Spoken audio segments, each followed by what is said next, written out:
Welcome back मेरे प्यारे बच्चों। आज फिजिक्स की पाठशाला में हम लोग एक नए चैप्टर का अध्ययन करेंगे और इसमें हम लोग आज स्टडी करेंगे यूनिट्स एंड मेजरमेंट की। तो यूनिट्स एंड मेजरमेंट बेसिकली ये जो चैप्टर है ये बड़ा इंटरेस्टिंग सा चैप्टर है और बहुत बेसिक चैप्टर है। तो सबसे पहले इसमें हम लोग थोड़ा सा जो है जानेंगे कि यूनिट्स क्या हैं, क्वांटिटीज़ क्या हैं और इसके कितने टाइप्स हैं। उसके बाद फिर हम लोग इसके या डायमेंशन फॉर्मूला के बारे में पढ़ेंगे एंड उसके बाद फिर हम लोग लेंगे इसकी जो है एप्लीकेशंस। तो पहले तो मैं आप लोगों को ये बता देना चाहता हूँ, क्योंकि जैसे 11th का ये सबसे फर्स्ट चैप्टर होता है, राइट। तो जो मेरे प्यारे प्यारे बच्चे अभी 11th में आए हैं या जो नीट के लिए या फिर जेई के लिए प्रिपरेशन कर रहे हैं, तो उन दोनों कॉम्पिटिशन्स में भी इसका एक क्वेश्चन तो आता ही है, ठीक है। तो आप लोग अपना बेस स्ट्रॉन्ग करके चलना। बेस अगर स्ट्रॉन्ग होगा तो आप लोगों का जो फिजिक्स का पार्ट होगा कॉम्पिटिशन्स के लिए या फिर जो आपका बोर्ड के लिए वो बहुत बेस्ट बनेगा। तो इसमें डरने वाली बात नहीं है, ठीक है। नए नए अभी 11th में आए हो आप लोग जस्ट, तो डरना नहीं है, बिल्कुल हौसले के साथ एकदम लगना है। अगर डर गए तो समझो फिर एकदम दब जाओगे। तो इसको फिजिक्स को बेसिकली इसके वर्ड से समझना। कुछ लोग होते हैं इसको रटते हैं, रटना मत, बेसिक्स क्लियर करना और एकदम हौसले के साथ इसका मुकाबला करना, मज़ा आएगा। और अगर डर के करोगे ना तो भाई सब फिर मामला गड़बड़ हो जाएगा, फिर नहीं इसको हैंडल कर पाओगे। तो अभी से अपना मेंटल मैकअप ऐसा बनाना कि भैया दब के मुकाबला करना है, ठीक है। तो मैं स्टार्ट करता हूं आज यूनिट्स एंड मेजरमेंट। तो सबसे पहले मैं इसमें बता देना चाहूंगा आप लोगों को कि भाई फिजिकल क्वांटिटी क्या होती है। Physical quantity, physical quantity basically are those quantities which can describe the physical laws or which can be measured directly or indirectly। यानी जिन क्वांटिटीज को हम या तो डायरेक्टली मेजर कर सकते हैं या इनडायरेक्ट वे में मेजर कर सकते हैं और जो फिजिक्स के बाकी के लॉज को भी एक्सप्लेन करती हैं, उन्हीं को हम कहते हैं फिजिकल क्वांटिटीज। तो अब इस पूरे चैप्टर में या कह लो कि पूरी फिजिक्स में 3 तरीके की आप क्वांटिटीज पढ़ते हैं जो फिजिकल क्वांटिटीज होती हैं। तो कौन कौन सी हैं? 3 काइंड्स की फिजिकल क्वांटिटीज हम लोग यहाँ स्टडी करेंगे। एक तो होता है fundamental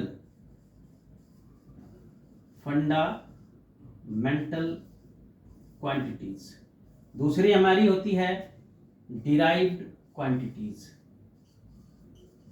and third one is the supplementary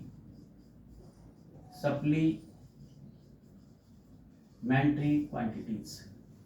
तो अब इसमें आपको समझना है, जैसे पहला नंबर मैं लूंगा फंडामेंटल क्वांटिटीज का। मैंने जैसे शुरू में कहा था कि इनको इनके नाम से समझना, इनको रटने की कोशिश मत करना।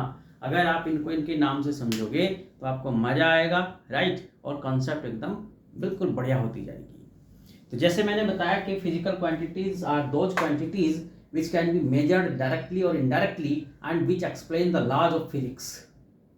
So such quantities are known as the physical quantities. Okay. So in this way, the physical quantities can be categorized in 3 way. One fundamental, second derived and third supplementary. अब बात आती है फंडामेंटल क्वांटिटीज की कि fundamental quantities होती क्या है। तो देखो आप लोग जैसे आपस में भी जब बात करते हो, ठीक है, अपने ग्रुप में कभी कभी कहते हो कि यार इस बच्चे के तो फंडा क्लियर नहीं है। तो फंडा क्लियर नहीं है मतलब कि बेसिक्स क्लियर नहीं है। फंडामेंटल अंग्रेजी का वर्ड है, इसका मतलब होता है बेसिक्स, राइट। बेसिक्स भी वैसे तो इंग्लिश का ही वर्ड है। तो बेसिक्स मीन्स वे आधारभूत। अगर हिंदी में हम बात करें बेसिक्स यानी एकदम जस्ट बेस, आधार यानी इसको हिंदी में कहते हैं। तो बेसिक्स क्वांटिटीज वे क्वांटिटीज हैं हमारी, राइट, जो जिनको मैं फंडामेंटल की बात कर रहा हूं। फंडामेंटल का दूसरा नाम क्या होगा? Basic quantities. So these are the quantities which have their own existence and which do not depends on other quantities. मतलब क्या हुआ कि ये ऐसी क्वांटिटीज होंगी फंडामेंटल जिनका अपना खुद का एग्जिस्टेंस होगा, जो दूसरों पर डिपेंड नहीं करती, बल्कि दूसरी क्वांटिटीज ही इनसे मिलकर बनेगी, दूसरी क्वांटिटीज इनसे मिलकर बनेगी। तो इसीलिए इनका अपना खुद का एग्जिस्टेंस है, ये दूसरों पर डिपेंड नहीं करती। क्लियर है मेरी बात? तो मैं पहले फंडामेंटल को पूरा डिटेल में लेकर समझाता हूं आपको। तो जैसे मैंने बताया कि फंडामेंटल का मतलब क्या है कि भाई बेसिक्स हैं। सो ये वो क्वांटिटीज हैं, fundamental quantities are those quantities which have their own existence, which do not depends on others, दूसरों पर डिपेंड नहीं करती। और इस पूरी फिजिक्स में केवल 7 ही फंडामेंटल क्वांटिटीज हैं। कितनी? 7 फंडामेंटल क्वांटिटीज। क्लियर? अब इस 7 फंडामेंटल क्वांटिटीज कौन कौन सी हैं, ये मैं अलग से आप लोगों को एक सिस्टम पढ़ाऊंगा, एसआई सिस्टम, उसमें भी नोट कराऊंगा, फिर भी यहां भी बता देता हूं। तो 7 फंडामेंटल क्वांटिटीज हैं। कौन कौन सी? एक तो length, mass, time, temperature, electric current,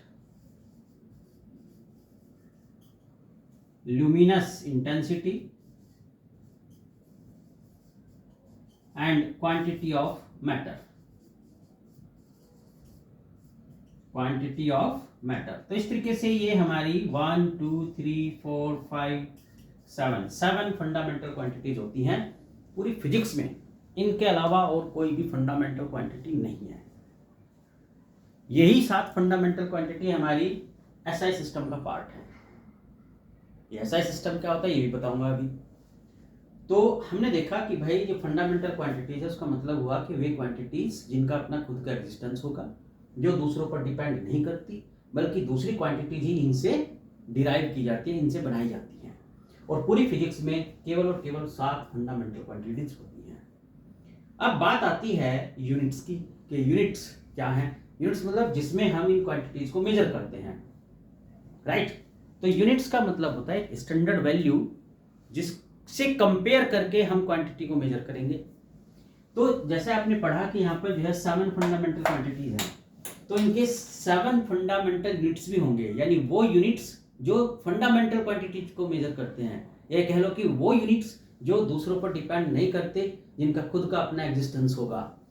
सो जैसे लेंथ है, लेंथ का यूनिट क्या हो गया? मीटर। तो मीटर क्या है? एक फंडामेंटल यूनिट है। मास किलोग्राम फंडामेंटल यूनिट है।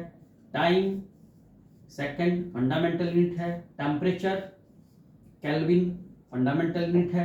Electric current ampere fundamental unit है, राइट।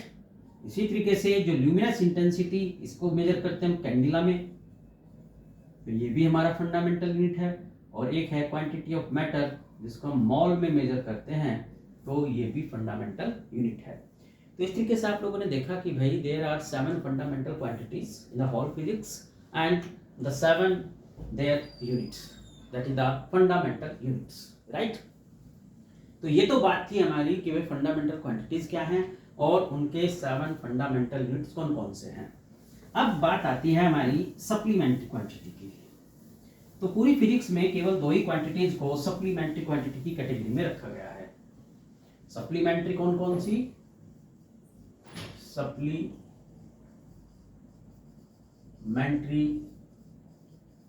क्वांटिटी। सप्लीमेंट्री क्वांटिटीज केवल 2 सप्लीमेंट्री क्वांटिटीज हैं। एक तो प्लेन एंगल, प्लेन से मतलब होता है 2D यानी 2 डायमेंशनल फिगर। जैसे ये आप बोर्ड देख रहे हो, प्लेन हो गया, राइट। या जैसे आप ये कार्टेशियन प्लेन पढ़े हो, एक्स एक्सिस वाई एक्सिस, इसमें ये एंगल बना सपोज थीटा। सो ये जो एंगल आएगा, this is the plane angle, जो अभी तक आप लोग पढ़ते आए हो। तो प्लेन एंगल, एक तो प्लेन एंगल हो गया सप्लीमेंट्री क्वांटिटी, और दूसरी होती है सॉलिड एंगल। सॉलिड एंगल को मैं एक अलग वीडियो में आप लोगों को स्पेशली समझाऊंगा। तो सॉलिड एंगल, ये 2 सप्लीमेंट्री क्वांटिटीज होती हैं, इनके अलावा कोई भी इस यहाँ पर और सप्लीमेंट्री क्वांटिटी नहीं है। तो और अब देखो ये जो सप्लीमेंट्री क्वांटिटीज है हमारी, जैसे मैंने कहा एक तो प्लेन एंगल और दूसरा सॉलिड एंगल। तो प्लेन एंगल को हम किस में मेजर करते हैं? प्लेन एंगल को मेजर करते हैं रेडियन में। सॉलिड एंगल को किस में मेजर करते हैं? स्टेरेडियन में। क्लियर है मेरी बात भाई यहाँ तक? क्यों भाई बच्चों, मेरी बात आप लोगों को क्लियर है या नहीं? कोई डाउट इसमें, किसी तरीके का ऑब्जेक्शन? अगर सपोज कोई भी डाउट है, कोई भी ऑब्जेक्शन हो तो कमेंट बॉक्स में जरूर भेजना। ओके, मैं पूरी कोशिश करूंगा कि आप लोग का सॉल्यूशन जरूर भेजूं फिर मैं। ओके, तो अभी मैंने बताया 7 फंडामेंटल क्वांटिटीज और 2 ये सप्लीमेंट्री क्वांटिटीज, तो टोटल हो गई 9। अब बेटा इन 9 को अगर छोड़ दिया जाए, 2 सप्लीमेंट्री एंड 7 फंडामेंटल्स, उसके बाद पूरी फिजिक्स में जितनी क्वांटिटीज आपकी बच जाती हैं वो सारी की सारी किस में आती हैं? Derived quantities. Means derived name से याद रखो, डिराइव्ड क्वांटिटीज। डिराइव्ड का मतलब होता है जो दूसरों से बनाई गई हैं। ये डिराइव्ड क्वांटिटीज किससे बनाई गई हैं? फंडामेंटल से बनाई गई हैं। मैंने कहा 7 फंडामेंटल और 2 सप्लीमेंट्री को अगर छोड़ दिया जाए तो जितनी क्वांटिटीज आपकी हो गई वो सारी की सारी कैसी हैं? डिराइव्ड क्वांटिटीज हैं। जैसे सपोज आप स्पीड पढ़े हो, स्पीड इक्वल टू होता है डिस्टेंस अपॉन टाइम। तो डिस्टेंस लेंथ को रिप्रेजेंट करता है, तो लेंथ क्या है? फंडामेंटल क्वांटिटी हो गई। टाइम क्या है? Fundamental quantity. तो यानी ये 2 फंडामेंटल क्वांटिटी से मिलकर आपकी स्पीड बनी है। तो इसका मतलब क्या हुआ कि स्पीड जो है इन 2 फंडामेंटल क्वांटिटीज से डिराइव की गई है, इसीलिए इसको हमने क्या बोल दिया? Derived quantities.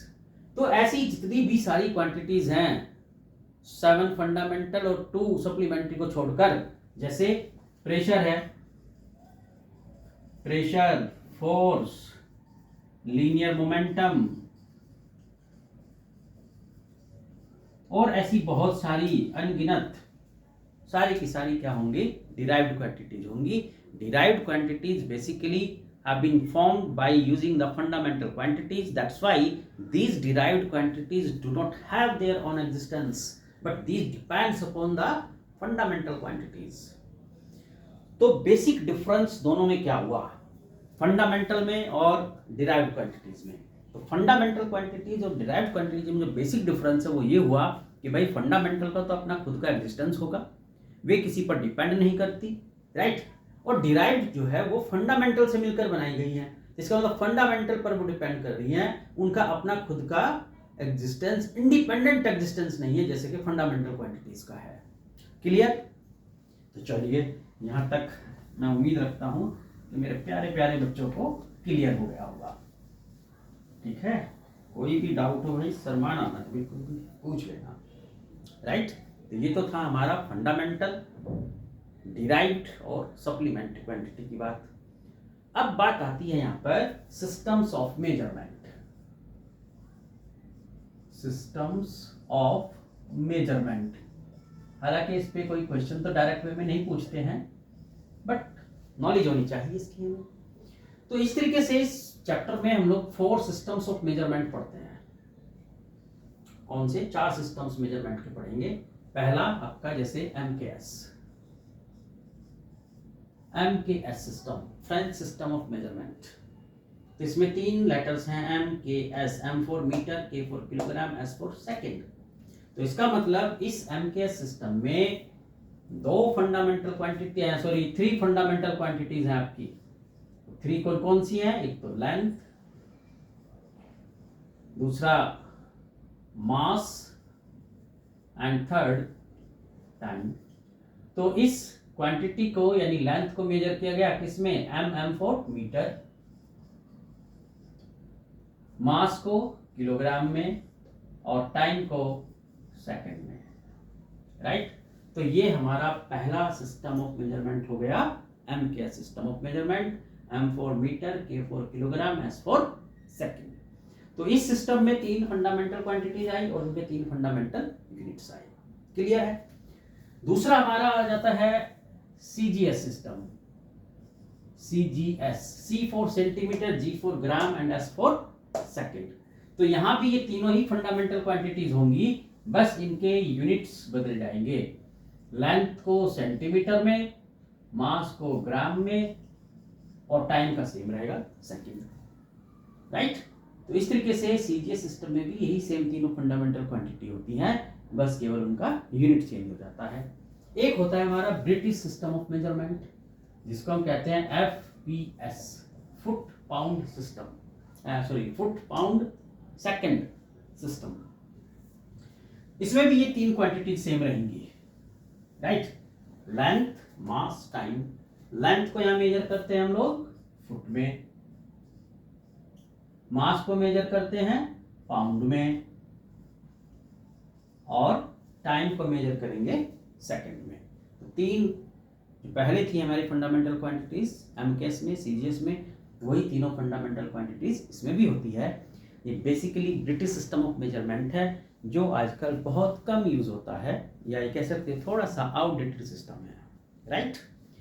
तो ये तीन सिस्टम ऑफ मेजरमेंट हमने अभी तक पढ़े। अब एक आता है the modern system of measurement which is accepted universally, that is which is the international system of measurement, French system of measurement भी बोलते हैं।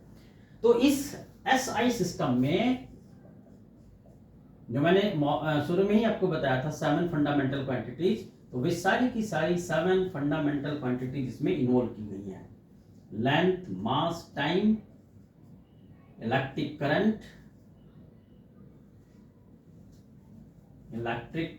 Current, number 5 temperature, number 6 luminous intensity, and number 7 quantity of matter।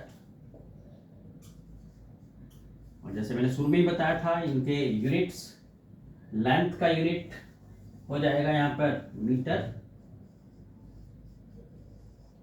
मास का unit kilogram, time का second, electric current का ampere, और temperature का unit हो जाएगा हमारा kelvin, and luminous intensity candela, quantity of matter यानी कि मोल। तो बेटा इस तरीके से यहाँ देख रहे हो आप लोग 7 फंडामेंटल क्वांटिटीज हैं और उनके 7 फंडामेंटल यूनिट्स हैं। तो ये जो सिस्टम है एसआई सिस्टम, ये एक मॉडर्न सिस्टम ऑफ मेजरमेंट है जो आज पूरे वर्ल्ड में एक्सेप्टेड है। इसमें 7 फंडामेंटल क्वांटिटीज हैं और इनके 7 फंडामेंटल यूनिट्स हैं। तो आई होप कि सिस्टम ऑफ मेजरमेंट आप लोगों को क्लियर होंगे। अगर फिर भी किसी को क्लियर ना हो, ठीक है, तो डिस्कस करना मेरे से, कमेंट बॉक्स में अपना जो है मेरे को कमेंट भेजना, कोई डाउट आए। और अगर अच्छा लगे ना ये वीडियो, तो मेरे प्यारे बच्चे सब्सक्राइब भी कर लेना और इसको शेयर भी कर लेना, ताकि दूसरों को भी इसका फ़ायदा हो सके, ठीक है। चीज़ों को बांट कर खाया करते हैं, शेयर करना सीखो।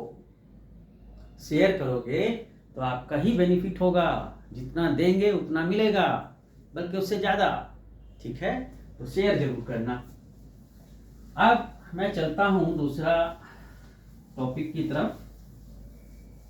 तो जैसे मैंने शुरू में बताया था कि ये जो चैप्टर है हमारा, इस चैप्टर में ये टोटली न्यूमेरिकल ओरिएंटेड चैप्टर है और इसमें 11th और 12th दोनों के फॉर्मूले यूज होते हैं डायमेंशन की फॉर्म में, राइट। किसकी फॉर्म में? डायमेंशन की फॉर्म में। तो अब जैसे मैंने वर्ड यूज किया डायमेंशन, तो अब हमें पता होना चाहिए कि डायमेंशन का मतलब क्या है। देखो मैं बताता हूँ आपको। जैसे अभी मैंने बताया था कि 7 फंडामेंटल यूनिट्स हैं और 7 फंडामेंटल क्वांटिटीज थी। जैसे लेंथ का यूनिट क्या हो गया था? मीटर हो गया था। अब अगर डिराइव्ड क्वांटिटी की हम बात करें, तो जैसे डिराइव्ड क्वांटिटी मैंने अभी बताया था आपको स्पीड, तो स्पीड का जो यूनिट होता है वो होता है मीटर सेकंड की पावर -1, यानी मीटर पर सेकंड, राइट। तो बेटा ये जो आप देख रहे हो, ये मीटर क्या है? फंडामेंटल यूनिट है। सेकंड क्या है? फंडामेंटल यूनिट है। तो मीटर की पावर कितनी है यहाँ पर? मीटर की पावर है 1, सेकंड की पावर है -1। तो ये जो पावर्स हमने रेज की है on the fundamental units, why these powers were raised on the fundamental units? Because we want the unit of a derived quantity. So you can say that to obtain the unit of a derived quantity, we raise the powers on fundamental units and these powers are known as dimensions, right? तो dimensions का मतलब क्या हो गया? powers raised on fundamental units to get a unit of derived quantity. इसको note कर लेना बेटा। किसी भी डिराइव्ड क्वांटिटी के यूनिट को ऑब्टेन करने के लिए फंडामेंटल यूनिट्स पर जो पावर रेज की जाती हैं उसी को हम कहते हैं डायमेंशंस। जैसे दूसरा एग्जांपल, फोर्स। फोर्स का यूनिट होता है किलोग्राम मीटर सेकंड की पावर -2, जिसे आप यहाँ न्यूटन भी बोलते हो। तो यहाँ पर किलोग्राम की डायमेंशन कितनी है? 1 है। मास की 1 है, सॉरी मास की डायमेंशन 1, राइट। और ये जो आप देख रहे हो मीटर, ठीक है, इसकी डायमेंशन 1 और टाइम यानी सेकंड की डायमेंशन -2। तो इन पावर्स को ही जो हमने फंडामेंटल क्वांटिटी या फंडामेंटल यूनिट्स के ऊपर रेज की हैं, इन्हीं पावर्स को हम लोग क्या बोलते हैं? डायमेंशन। मेरी बात क्लियर है? तो मुझे उम्मीद है कि इन मेरे प्यारे बच्चों को डायमेंशन का मतलब पता चल गया होगा कि भाई डायमेंशन किसे कहते हैं। डायमेंशंस पावर्स होती हैं, एक्सपोनेंट्स हैं जो हमने फंडामेंटल क्वांटिटी के या फंडामेंटल यूनिट्स के ऊपर रेज किया है, ताकि हम एक फंडामेंटल यूनिट से एक डिराइव्ड क्वांटिटी के यूनिट को गेन कर सकें। क्लियर? ओके। तो अब देखो, इसमें एक नई बात आप सीखोगे, ठीक है? आपके लिए बिल्कुल नई नई चीज़ें हैं यहाँ पर, क्योंकि आप लोग जो 9th 10th में पढ़े थे उनसे थोड़ी सी डिफरेंट है यहाँ चीज़ें। पहला चैप्टर ये जो है बड़ा मज़ेदार चैप्टर है आप लोगों के लिए, क्योंकि एकदम न्यू चीज़ आप लोगों को सीखने को मिलती है। तो अब देखो यहाँ पर सबसे पहले अब बात आती है डायमेंशनल फॉर्मूले की। बिल्कुल बेसिक सी चीज़ें आ रही हैं आज, ये पहले है ना, क्योंकि ये बेसिक हैं, इनके बिना आगे नहीं बढ़ सकते इस चैप्टर में। तो डायमेंशनल फॉर्मूला, अभी मैंने डायमेंशंस बताई थी आपको, राइट। जैसे मैंने बताया था कि जो फोर्स होता है, फोर्स का यूनिट होता है kilogram metre second to the power -2। तो देखो मेरे प्यारे बच्चों, जैसे मैंने आप लोग को बताया 7 फंडामेंटल क्वांटिटीज हैं। तो 7 कौन कौन सी थी? एक तो थी लेंथ। लेंथ का जो पहला लेटर है L, हम इसको यूज करेंगे डायमेंशन फॉर्मूला बनाने में। दूसरा आपने देखा मास। मास का पहला लेटर M, टाइम का फर्स्ट लेटर T, टेम्परेचर, अब टेम्परेचर में तो T आ गया, लेकिन हम केल्विन जो इसका यूनिट है उसका फर्स्ट लेटर यूज करेंगे K। ऐसे ही इलेक्ट्रिक करंट, इलेक्ट्रिक करंट को हम मेजर करते हैं एम्पियर में, तो उसका फर्स्ट लेटर यूज करेंगे A, राइट। तो इस तरीके से ये जो डिफरेंट डिफरेंट क्वांटिटीज हैं, जैसे क्वांटिटी ऑफ मैटर है सपोज, तो क्वांटिटी ऑफ मैटर का जो मॉल होता है, तो मॉल का सिम ये मॉल MOL यूज करते हैं। ऐसे ही जैसे आप पढ़े थे ल्यूमिनस इंटेंसिटी, तो ल्यूमिनस इंटेंसिटी इसको हम कैंडिला में मेजर करते हैं, तो इसका CD हम लोग यूज करते हैं डायमेंशन फॉर्मूले को रिप्रेजेंट करने के लिए, डायमेंशन फॉर्मूले को बनाने के लिए। जैसे सपोज अब ये फोर्स है, फोर्स का जो यूनिट है वो है किलोग्राम मीटर पर सेकंड स्क्वायर। तो अब ये देखो जो किलोग्राम है वो किसको मेजर करता है, बता सकता है कोई? क्यों जी, कोई बता सकता है कि किलोग्राम किसको मेजर करता है? मैं बताता हूं। देखो किलोग्राम किसको मेजर करता है? मास को, तो इसलिए मास का पहला लेटर ले लिया M, वहां लिखा है आपको। मीटर लेंथ को मेजर करता है L, सेकंड टाइम को मेजर करता है, तो इसलिए T। तो ये तीनों लेटर हमने यूज किए। अब यहाँ जो इनकी डायमेंशंस देख रहे हो, जैसे किलोग्राम, इसकी पावर कितनी है? 1, ये पावर हो गई 1। लेंथ की पावर हो गई 1, टाइम यानी सेकेंड -2। तो बेटा ये जो आया हमारा MLT-2, इसको हम एक ऐसे ब्रैकेट में बंद करते हैं, राइट। अब ये जो बनकर आया इसी को हम कहते हैं डायमेंशनल फॉर्मूला। तो डायमेंशन फॉर्मूला किसका होगा? ये फोर्स का। जैसे मैं एक और बताता हूं, दूसरा मैंने ले लिया suppose capital G, universal constant of gravitation. तो यूनिवर्सल कांस्टेंट ऑफ ग्रेविटेशन का जो यूनिट होता है वो होता है किलोग्राम की पावर -1, मीटर की पावर 3 एंड सेकंड की पावर -2, राइट। तो अब देखो इसका डायमेंशन फॉर्मूला कैसे बन गया। किलोग्राम किसको मेजर करता है? मास को। तो इसलिए मास m यानी कि मीटर लेंथ को, तो L सेकंड टाइम को, तो T। अब इनके ऊपर इनके डायमेंशंस लिखिए। जैसे सेकंड की डायमेंशन 2 थी तो T -2, मीटर की 3 थी तो इसलिए L की पावर 3, और किलोग्राम की -1 थी तो M -1। तो इसको रीड कैसे करेंगे हम लोग? M -1 L3 T -2। तो ये डायमेंशन फॉर्मूला आ गया हमारा कैपिटल G का। तो ये बताओ कि भाई यहां तक आप लोगों को कोई डाउट है किसी तरीके का? कोई प्रॉब्लम यहां तक? अगर प्यारे बच्चे कोई प्रॉब्लम आए तो कमेंट बॉक्स में अपना कमेंट भेजना। तो अब देखो यहाँ पर एक बात मैं और बता देना चाहता हूँ इस डायमेंशन फॉर्मूले से कंसर्निंग, कि जब भी आप डायमेंशन फॉर्मूला लिखते हो तो जितने भी कांस्टेंट टर्म्स होते हैं, कांस्टेंट जैसे काउंटिंग आपकी 1 2 3 लाइक दैट, नंबर्स जो हैं, पाई, लॉग, एक्सपोनेंशियल्स टर्म्स जितने होंगे हमारे, राइट। जैसे trigonometrical ratios, sine theta, cos theta, ETC, जितने भी 6 के 6 ट्रिग्नोमेट्रिकल रेशियोज हैं, तो जब ये आते हैं तो डायमेंशन फॉर्मूला लिखते समय हम इन सारे कांस्टेंट्स को रिमूव कर देंगे, वहां से इनको हटा दिया जाएगा। क्यों? क्योंकि इनकी कोई भी डायमेंशंस यहाँ पर नहीं है। डायमेंशनल एनालिसिस की ये एक ड्रॉबैक है, लिमिटेशंस है, कि भाई डायमेंशनल एनालिसिस हमको इनके बारे में कोई भी डायमेंशंस नहीं देती, या इनके बारे में वो चुपचाप चुप्पी साध लेती है ना, ऐसे चुप्पी, तो ऐसे चुप्पी साध लेती है, इसके बारे में कुछ नहीं बताती हमें, इसलिए इसकी ड्रॉबैक है, राइट। तो जब भी हम डायमेंशन फॉर्मूला लिखेंगे तो इस टाइप के जो कांस्टेंट्स होंगे उनको वहां से रिमूव कर देंगे, जैसे आप आगे देखोगे एप्लीकेशंस में।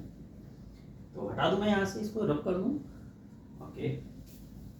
तो ये था आज हमने जो बताया आपको। पहले तो एक बार जरा ब्रीफ दे दूं आपको मैं। तो इसकी ब्रीफिंग में मैंने क्या है देखो, एक तो बताया था मैंने फंडामेंटल क्वांटिटी, सबसे पहले बताया फिजिकल क्वांटिटी क्या है। Physical quantities are the quantities which can be measured directly or indirectly and which are used to explain the laws of physics, right? पहली बात। उसके बाद मैंने बताया आप लोगों को units, the standard value of physical quantities which is used to measure the quantity by comparing. तीसरा मैंने बताया fundamental quantities, that is the quantities which have their own existence and which do not depends on the others, but other quantities depends on these quantities, and there are only 7 fundamental quantities, right? After then I told you about the supplementary quantities, that is there are only 2 supplementary quantities, the one plane angle, the second is the solid angle, and these are measured in the radian and the steradian respectively, right? And then I told you about the derived quantities, that all the quantities except the 7 fundamental and the 2 supplementaries, the all quantities are derived quantities, because these are derived from the fundamentals. So these quantities do not have their own existence, but these depends upon the fundamental, क्योंकि ये fundamental से ही बनाई गई है, right. इसके बाद मैंने बताया अब आपको डायमेंशंस क्या होती है, सिस्टम्स ऑफ मेजरमेंट क्या है, और फिर बताया डायमेंशन फॉर्मूले को हम कैसे बनाएंगे।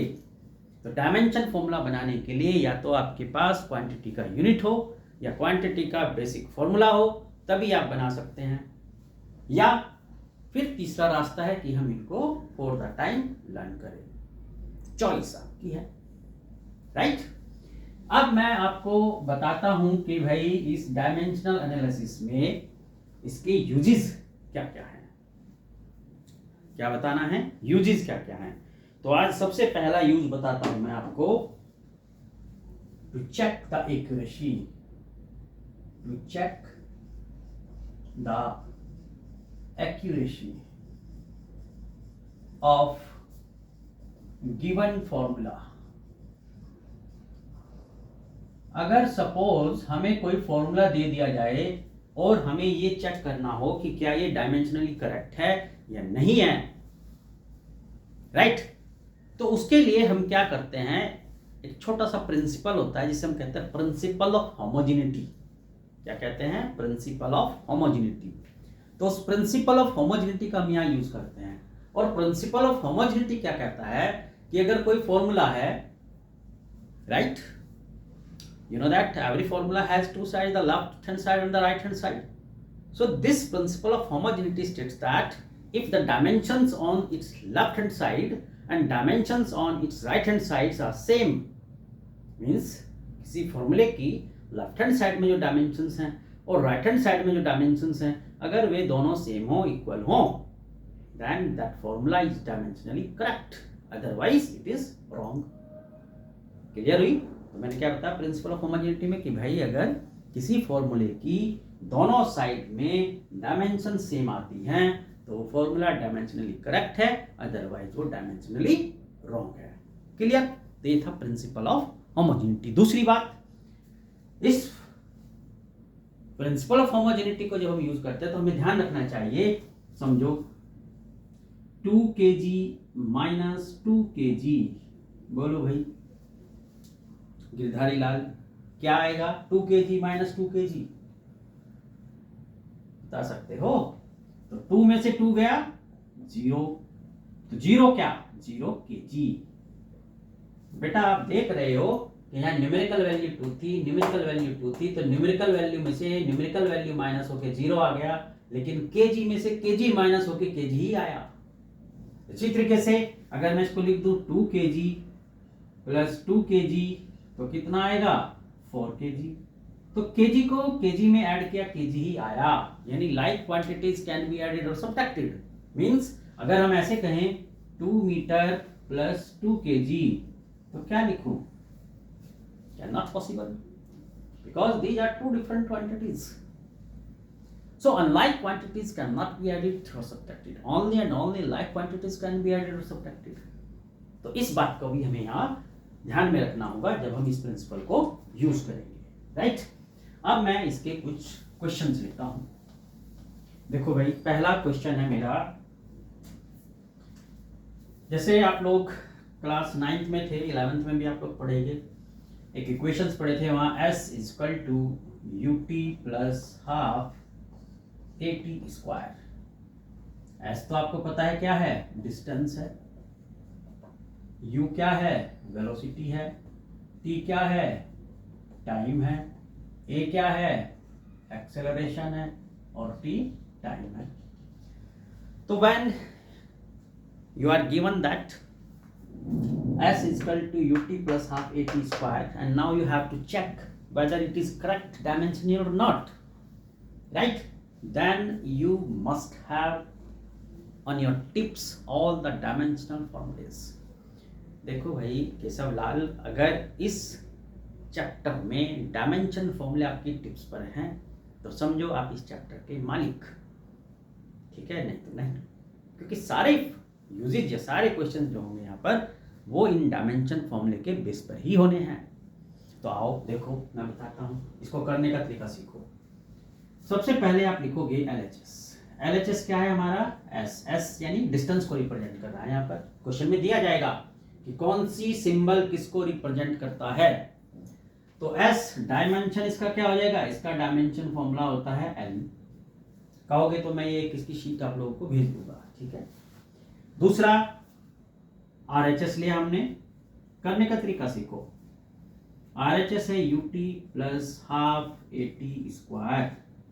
u यानी कि वेलोसिटी, वेलोसिटी का dimension formula lt minus 1। Time का डायमेंशन फॉर्मूला t। मैंने कहा था अभी थोड़ी देर पहले कि भाई जब आप डायमेंशन फॉर्मूला लिख रहे हैं तो जो भी कांस्टेंट टर्म्स होंगे वो रिमूव कर दिए जाएंगे। here you are seeing that 1/2 is a constant term here, so this can be removed, right, according to the rules of dimensional analysis. Now a is the acceleration, which formula is lt minus 2, and again here t to the power 2, यानी t की power 2. भाई इसके फॉर्मूले put कर दिए हमने, velocity का, time का, एक्सेलरेशन का, है ना, और टी का. अब देखो एक्सपोनेंट के रूल्स पढ़े थे बेटा, समझा देता हूं. ये आया था a की पावर m मल्टीप्लाई a की पावर n, बेस सेम है तो पावर ऐड हो जाएंगी, और अगर बेस सेम है डिवाइड में है तो पावर माइनस हो गई. समझ रहे हो ना Manmohan Singh, base same division तो पावर माइनस. और अगर इस तरीके से होता है कि a की पावर m b की पावर m, पावर सेम है बेस डिफरेंट है, तो क्या हो जाएगा a b की पावर m, किसी की पावर 0 तो मतलब 1, राइट. अब ये चीज यहां देखो, इसमें देखो l t की पावर -1 और इसकी +1 प्लस l t की power -2 and this power +2, because there is the multiplication and base is same, so power is added. तो अब यहाँ देखो मुरारी लाल, कितना हो जाएगा, l की पावर 1 t की पावर 0, l t की पावर 0. तो अभी गुरु ने बताया था कि भाई like quantities can be added और सब्ट्रैक्टेड.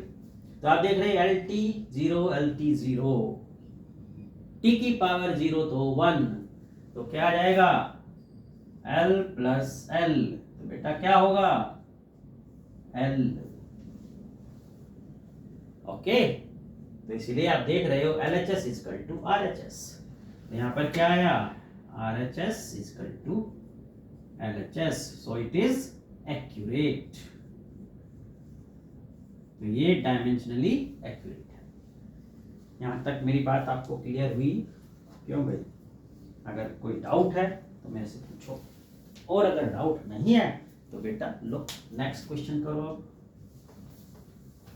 अब मैं आपको नेक्स्ट क्वेश्चन देता हूं. पहले मैं बहुत ही आसान से क्वेश्चन देता हूं. केमिस्ट्री के सेकंड चैप्टर में आप लोग पढ़ोगे इस फॉर्मूले को, फिजिक्स में 12th में पढ़ोगे. बाबा डी ब्रोगली ने जो है ड्वेल नेचर ऑफ मैटर बताई थी, जिसमें उन्होंने बताया था कि जब पार्टिकल मोशन में है तो वेव नेचर शो करता है, और जब वो रेस्ट में है तो वो पार्टिकल नेचर शो करता है. तो मैटर की 2 नेचर्स उन्होंने बताई थी. तो उसी पर बेस्ड उन्होंने बताया था when particle is motion then the wave associated to it is known as the matter waves. That wave is also known as the de Broglie waves. So Baba de Broglie ने जो है एक formula दिया था इन matter waves के लिए, lambda equal to h upon mv. Here lambda is the wavelength, right? m mass, h Planck constant, and v is the velocity या speed भी कह सकते हो. ठीक है, तो अब हमें ये चेक करना है कि क्या ये डायमेंशनली करेक्ट है या नहीं है. तो देखो फिर से हमने वही अपना रूल फॉलो किया LHS. तो LHS में लैम्बडा का डायमेंशन फॉर्मूला बोलो गिरधारी, L. RHS लिया, RHS h अपॉन mv. तो h क्या है, प्लैंक कांस्टेंट होता है. प्लैंक कांस्टेंट का डायमेंशन फॉर्मूला ml2t-1. मास का डायमेंशन फॉर्मूला m. वेलोसिटी का डायमेंशन फॉर्मूला lt-1, राइट. तो अब देखो क्या हो जाएगा, एक्सपोनेंट के रूल्स यूज किए जो भी बताए थे. m1 - 1 बेस सेम है, पावर माइनस हो गई, डिवीजन में है. ऐसे यहाँ पर L2 - 1 t-1 और ये माइनस माइनस हो गया प्लस. तो देखो भाई केशव कितना आ गया इसमें, m की पावर 0 L टी की पावर 0। तो क्या आया भाई, ये आ गया L। तो here you are seeing that LHS is equal to RHS। So RHS is equal to LHS यानी correct। So it is dimensionally correct। Any objection? If you have any objection, then use the comment box, right, and write your objection. Okay, I will give the solution of your all the objections, right? Now one more question। मजा आ गया नहीं? मजा आ रहा है भाई पढ़ाने में। अब पता नहीं केशव को पढ़ने में मजा आया कि नहीं आया। देखो एक क्वेश्चन और देता हूं। क्वेश्चन ये है कि जो फ्रीक्वेंसी है, frequency of simple pendulum, right, it is given by 1/2L T/M। इसको हमें डायमेंशनली चेक करना है। यहां पर क्या बोला है, न्यू इज द फ्रीक्वेंसी। देखो भाई मनमोहन सिंह, केवल आपको यहाँ पे डायमेंशन फॉर्मूले आने चाहिए पुत्र। डायमेंशन फॉर्मूले हैं तो समझो ये चुटकी का सवाल है, चुटकी बजाया और सॉल्व। डायमेंशन फॉर्मूला नहीं है तो फिर देखते रहोगे, है ना। L लेंथ है, T टेंशन है ना। जैसे इस समय आप लोगों को टेंशन हो रही होगी कि भाई फॉर्मूले याद करने पड़ेंगे, ये तो करने पड़ेंगे भाई साहब, टेंशन। और M क्या है, linear mass density, linear mass density. भाई साहब बस फॉर्मूले आने चाहिए, डायमेंशन फॉर्मूले, बाकी तो फिर इसमें कुछ है नहीं। अब देखो उसी तरीके से LHS लिया, फ्रीक्वेंसी का डायमेंशन फॉर्मूला पता होना चाहिए कि T की पावर -1 होता है, राइट। मैं यहाँ लिख देता हूँ उनके ब्रैकेट में। इसका डायमेंशन फॉर्मूला T की पावर -1, इसका dimension formula L, right. Tension का डायमेंशन फॉर्मूला, जो टेंशन का देखो, टेंशन, फोर्स, वेट, है ना, viscous drag, frictional force, right, इन सब का सेम होता है। ये सब फोर्स को रिप्रेजेंट करते हैं। तो क्या रहेगा टेंशन का फॉर्मूला, MLT-2। लीनियर डेंसिटी, तीन तरीके की डेंसिटी आप लोग पढ़ते हो। लीनियर मास डेंसिटी यानी मास पर unit length, areal mass density यानी मास पर यूनिट एरिया, और एक वॉल्यूम मास डेंसिटी यानी मास अपॉन वॉल्यूम। तो इसमें क्या आ जाएगा हमारे पास लीनियर मास डेंसिटी में ML-1। तो ये इनके डायमेंशन फॉर्मूले होते हैं, ठीक है। अब इन डायमेंशन फॉर्मूलों का हम यूज करेंगे यहाँ पर। तो फ्रीक्वेंसी का हो गया T-1, फिर हमने RHS लिया। RHS हमारे पास है 1/2L T/M। तो देखो 1/2, ये 2 तो कांस्टेंट है, यहां से हट जाएगा, और लेंथ का क्या आ गया L। ये रूट पावर हाफ होती है, तो टेंशन का हो गया MLT-2, मास पर यूनिट लेंथ यानी लीनियर मास डेंसिटी ML-1, और पूरे की पावर हाफ। अब इसको हमने एडजस्ट किया पावर्स को, तो ये हो जाएगा L-1, राइट। तो यहां देखो M की पावर 0 आ गया, L की पावर ऊपर लेकर जाओगे कितना, 1 और 1 2 एंड T-2। तो my dear brother, you know that the rules of exponents, just I have told you about the rules of exponents. If a is power m and whole power is n, then power की multiply हो जाती है। तो ऐसे ही यहाँ पर इन powers की इसमें मल्टीप्लाई, इसमें मल्टीप्लाई। तो क्या आ गया L-1, m0 तो 1 ले सकते हो, इनकी मल्टीप्लाई करोगे तो आ गया LT-1।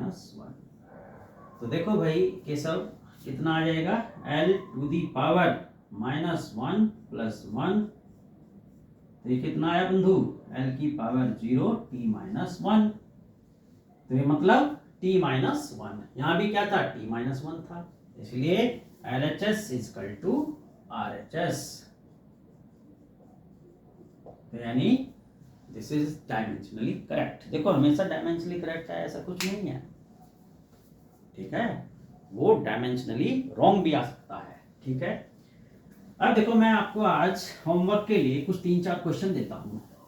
आज आप इन्हें ट्राई करके देखना, और अगर नहीं आए तो कमेंट बॉक्स में बोलना, फिर मैं जो है इनको आपको यहीं सॉल्व करके दिखाऊंगा। ठीक है बच्चों, तो लिखो क्वेश्चन नंबर 1। ये आपको क्या करना है, डायमेंशनली चेक करने हैं सारे। ठीक है, तो question number 1, S nth is equal to u plus a/2 2n minus 1। n क्या है यहाँ पर, ये टाइम को रिप्रेजेंट करता है। ठीक, u वेलोसिटी को रिप्रेजेंट करता है, राइट। a एक्सेलरेशन को रिप्रेजेंट करता है, राइट। और एस nth का मतलब होता है distance travelled in unit time, मतलब nth टाइम, nth सेकंड यानी कि, राइट। पहला question. Question number 2, v square equal to u square plus 2as। इसको चेक करना है। v और u क्या है, वेलोसिटीज हैं, s डिस्टेंस है, a एक्सेलरेशन है। ठीक है, इसको चेक करोगे। थर्ड क्वेश्चन है q is equal to π/8 PR4 eta l। q क्या है, q है rate of flow of liquid. Rate of flow of liquid का मतलब होता है एक यूनिट टाइम में जितना लिक्विड फ्लो किया, यानी इसका जो वॉल्यूम फ्लो किया। Eta coefficient of viscosity,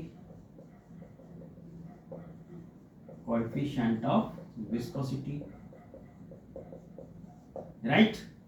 P pressure है, और बच गया R रेडियस। ठीक, और क्या बच गया, L लेंथ है।